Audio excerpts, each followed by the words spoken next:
Hey guys, so today we're going to talk about this image right here, this little patch of grass in North Texas, in Arlington, and how this little patch of grass basically revolutionized and forever changed the way that I view July 4th. I will never do July 4th ever again the same because of this patch of grass. And we're going to talk about its point for how you're going to celebrate July 4th, because I'm sure you're going to, but after this story, there's some stuff you need to think about. So before we get into that, okay, because I figured that's the topic of today, we need to do our kind of weekly announcements. So Dexter's going to be over here. Come on, Dexter. First, if you're looking at DEO.TV, it's still under construction, but it's going awesome. It's looking super fantastic, and everything's going on there. So Saving Harper Ross, it's on there. The network is going to be on there. All of our other stuff is all on there, and more is coming, so I'm super pumped. So just stay tuned. I know it's gone. I know some of you are like, oh my gosh, it's gone, but it's okay. Just keep it together, people. It's going to be fine. Next week, you're totally going to want to tune in to our DEO Live, right, Dexter? Because today we're like a day early. We normally do this on Thursdays, but normally we've done one. So in the future, it will be normal. Yeah, whatever. Anyway, but today's Wednesday. We had to do it early because I'm leaving town for a funeral. It's going to be real sad. So not going to be here. We're doing this today. Next week, though, we are going to be live at Wyatt's Fort, and we're going to do the show right in the middle of production. And so you're going to see a little behind the scenes of what it looks like. It's our last episode, or not episode, what do you call it? Shoot day for Wyatt's Fort Season 3. And so, yeah, you're totally going to be there for that. It's going to be awesome. Next, if you want to see us do something, or if you have questions about, like what we do at Lumen Deo, or like what we could do to entertain you, leave a comment, because we're open to all kinds of ideas and stuff. And every day we don't have to talk about patches of grass like we're going to do today. Lastly, we did the Rotten Tomatoes score last week. You saw it. We can thank Avery for his awesome crooked scoreboard here. But we're betting on Marvel's new Spider-Man movie. I don't have a lot of confidence. I went with a solid 54%. Avery's up there at like 97, which is just okay. Dexter's, you got a 90. Be proud. Stand with it. Own it. Own it. Okay. And then there's some other various stuff on here. If you want to play the game with us, we are going to kind of open this up here when it comes out. The day it comes out, I think it's what, Friday? Yeah. Friday. Next Friday. Next Friday. The day it comes out. So if you want to play, leave a comment with your Spider-Man score just for the heck of it. And you never know. If you landed on the dot, we might send you something cool. I don't know. But that's what we're doing, and so that's it. Now, let's get back to our grass story, okay? You got to understand the epicness that was this little piece of grass, because, I mean, it's just everything. So basically, let's just pretend. The people who own this grass, we're going to call them the Hatfields, because we need to change their name a little bit.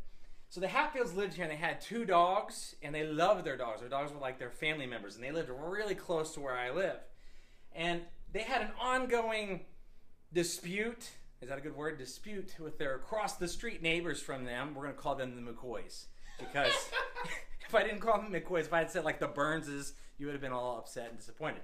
So Hatfields over here and McCoys over here. And the McCoys had teenage children. And every July 4th, teenage children over there, the McCoys, did what teenage children do, which is blow stuff up. Get out fireworks and blow stuff up, even though they're in the city limits. And they're not supposed to do that here. So apparently for years there was this ongoing feud about this, and Hatfields were calling the police. The police would come out and say, please don't do that. The kids would be like, sure, and then this would happen again and again, and it kept going. Well, that leads us to the horrible night, 2014, July 4th. The Hatfields left their home, and they went out to watch fireworks somewhere, and they left their 2 beloved dogs in the hands of a dog sitter, which I really didn't know was a thing until this went down. But apparently there are dog sitters that come to your house like for children, but if this whole Lumen Deo thing doesn't work out, we can totally think about doing that. I used to be a dog sitter. Did you? I was a dog sitter. Well, we learn more about Dexter every day. It's horrifying. Anyway, they left, and the McCoy children allegedly, we don't actually know, it's not caught on film, but allegedly set off firecrackers like they normally did. Except this night, one of the dogs, we're going to call the dogs Mose, because we got to change the dog's name as well. Mose jumped this little bush right here and over the wall and then ran down the street. And then he just took off, because later on, when the Hatfields interviewed their vet about the dog apparently had super amazing hearing. And so like a firecracker to a dog is like World War III. Quote, it was World War III. I'm not making fun of this. I'm just saying the dog has a superpower. Okay, so don't get me wrong. So the dog promptly left, and then, here, we'll come in. We'll zoom in here next. Let me pull up. It promptly went to North Arlington, right up here by the amazing Randall Mill Park, not too far from the stadium. And somewhere in this little spot right here, the dog ran out onto the freeway and was probably hit and killed, you know, by something, a truck. And so,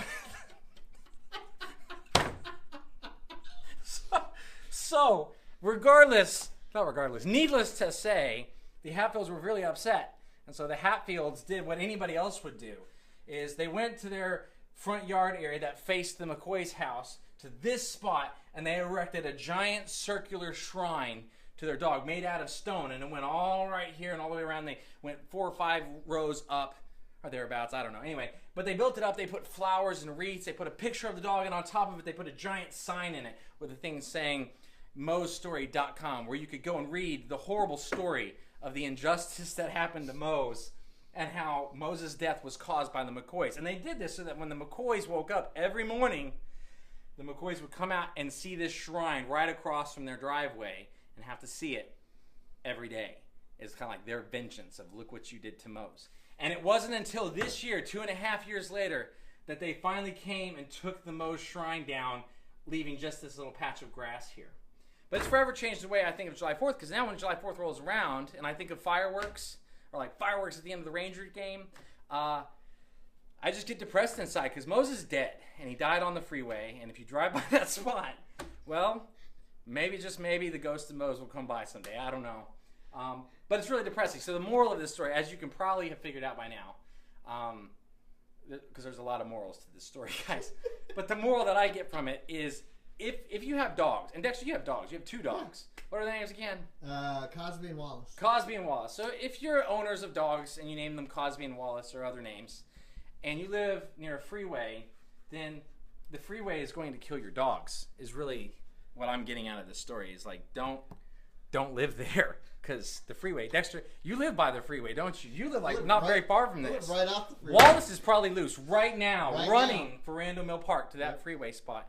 So anyway, that's the story. Hopefully your July 4th will be happy, and your dogs will be safe, and you'll keep them away from the freeways, and everything will be great. For us, we're going to go and watch the parade and do all kinds of good stuff. So just remember, guys, don't forget about Mose, July 4th. And until next week when we're on the set, make it happen.